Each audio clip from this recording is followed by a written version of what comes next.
بسم اللہ الرحمن الرحیم۔ فرمان مصطفیٰ صلی اللہ تعالی علیہ وآلہ وسلم ہے کہ مجھ پر درود پاک کی کثرت کرو، بے شک یہ تمہارے لیے طہارت ہے۔ تو آپ سب سے ریکویسٹ ہے کہ میرے ساتھ مل کر پڑھیے، الصلاۃ والسلام علیک یا رسول اللہ وعلی آلک واصحابک یا حبیب اللہ۔ السلام علیکم یوٹیوب فیملی، کیا حال ہے جی؟ امید کرتی ہوں کہ آپ سب ٹھیک ٹھاک خیر و عافیت سے ہوں گے۔ اللہ پاک آپ سب دیکھنے والوں کو ٹھیک ٹھاک خوش باش رکھے اور اپنے سوا کسی کا محتاج نہ کرے۔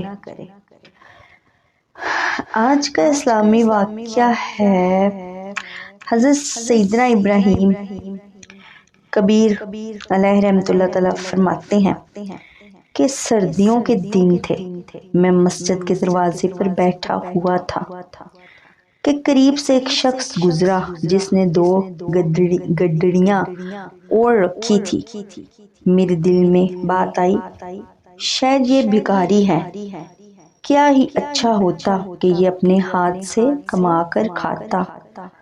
جب میں سویا تو خواب میں 2 فرشتے آئے، مجھے بازو سے پکڑا اور مسجد میں لے گئے۔ وہاں ایک شخص 2 گدڑیاں اوڑھے سو رہا ہے۔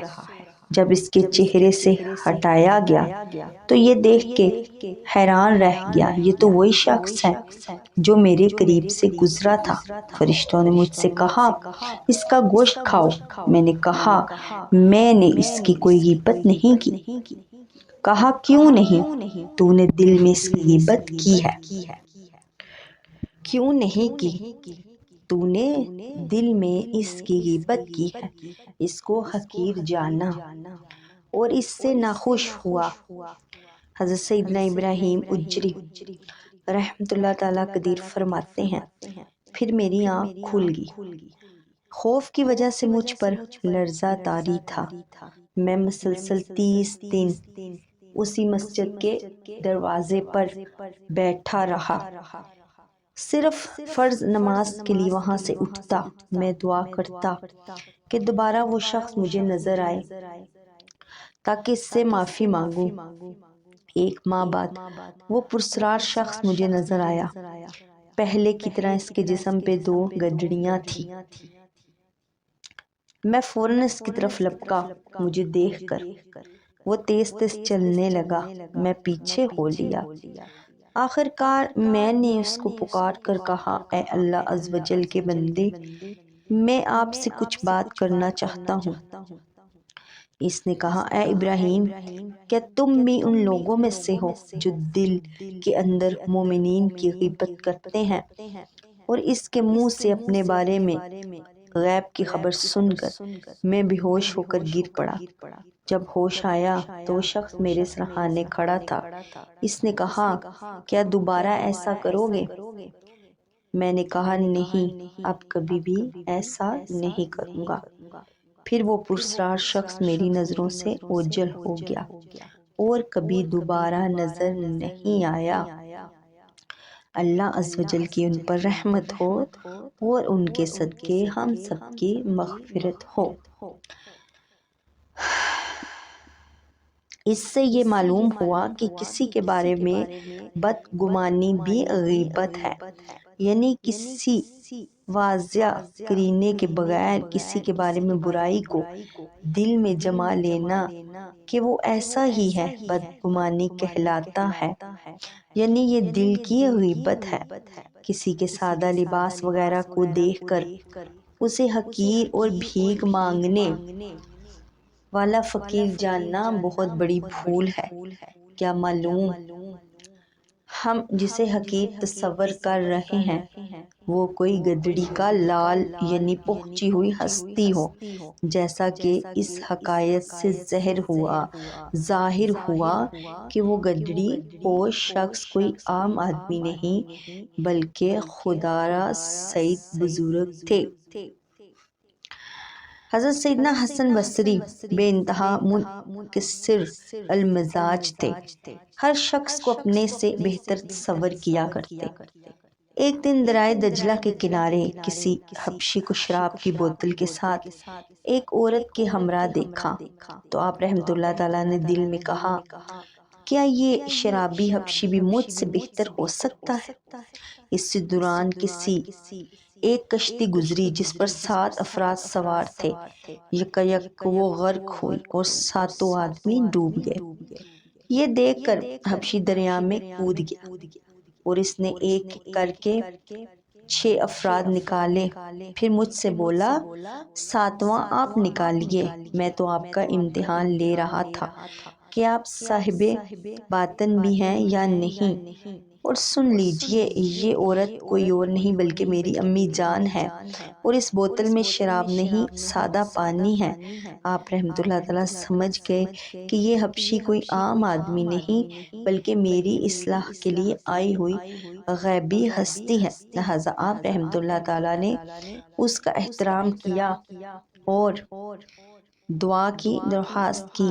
اس نے دعا کی کہ اللہ عز و جل آپ کو نور بصیرت یعنی دل کی نظر کے نور سے نوازے۔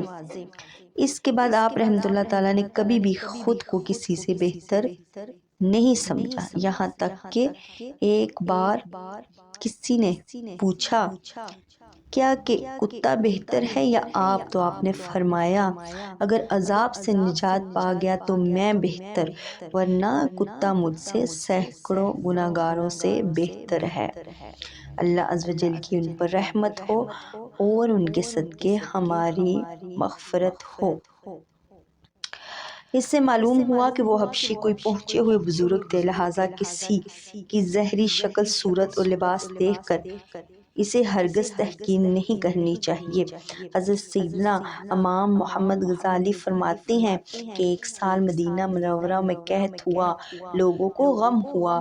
ایک روز اہل مدینہ نماز یعنی بارش کی نماز کے واسطے نکلے، بارش مانگنے کی، نماز پڑھنے کے واسطے نکلے، اور حضرت سیدنا عبداللہ بن مبارک بھی ساتھ تھے۔ سب لوگ رو رو کے دعائیں کرنے لگے، کسی کی دعا قبول نہیں ہوتی تھی۔ اتنے میں 2 چادروں میں ملبوس ایک حبشی آیا اور بارگاہ خداوندی میں یوں عرض گزار ہوا، الہی ہم گناہگار ہیں، تو نے ہمیں لوگوں کو ادب سکھانے کے لیے پانی روک لیا ہے، یا اللہ اپنی رحمت سے اسی وقت پانی برسا، اسی وقت پانی برسا، اسی وقت پانی برسا۔ فی الفور گھٹا امڈ آئی اور موسلا دھار بارش ہونے لگی۔ حضرت سیدنا عبداللہ بن مبارک وہاں سے حضرت سیدنا فضیل بن عیاض کے پاس آئے۔ انہوں نے فرمایا، کیا بات ہے، آپ اداس نظر آ رہے ہو؟ انہوں نے حبشی کی دعا اور بارش والا واقعہ سنایا۔ یہ سن کر حضرت سیدنا فضیل بن عیاض رحمۃ اللہ تعالیٰ نے چیخ ماری اور بے ہوش ہو کر زمین پر تشریف لے آئے۔ اللہ پاک کی ان پر رحمت اور ان کے صدقے ہم سب کی مغفرت ہو۔ تو پیاری پیاری وائی ٹی فیملی، امید کرتی ہوں کہ آپ کو یہ واقعات اچھے لگے ہوں گے۔ یہ بک ہے غیبت کی تباہ کاریاں، اس میں سے میں آپ لوگوں کو بیان کر رہی ہوں۔ اگر آپ کو میری ویڈیو اچھی لگی ہو تو میرے چینل کو سبسکرائب کر دیں، لائک بھی کر دیں، شیئر بھی کر دیں، دوسروں تک بھی پہنچائیں اسلامی واقعات، اور درود شریف بھی پڑھا کریں روزانہ 313 مرتبہ۔ فرمان مصطفیٰ صلی اللہ تعالی علیہ وآلہ وسلم ہے، مجھ پر درود شریف پڑھو، اللہ تم پر رحمت بھیجے گا۔ سبحان اللہ۔ میں ساتھ ساتھ آپ کو درود شریف کے فضائل بھی بتا رہی ہوں، فضیلت بھی بتا رہی ہوں، فائدے بھی بتا رہی ہوں، برکت بھی بتا رہی ہوں۔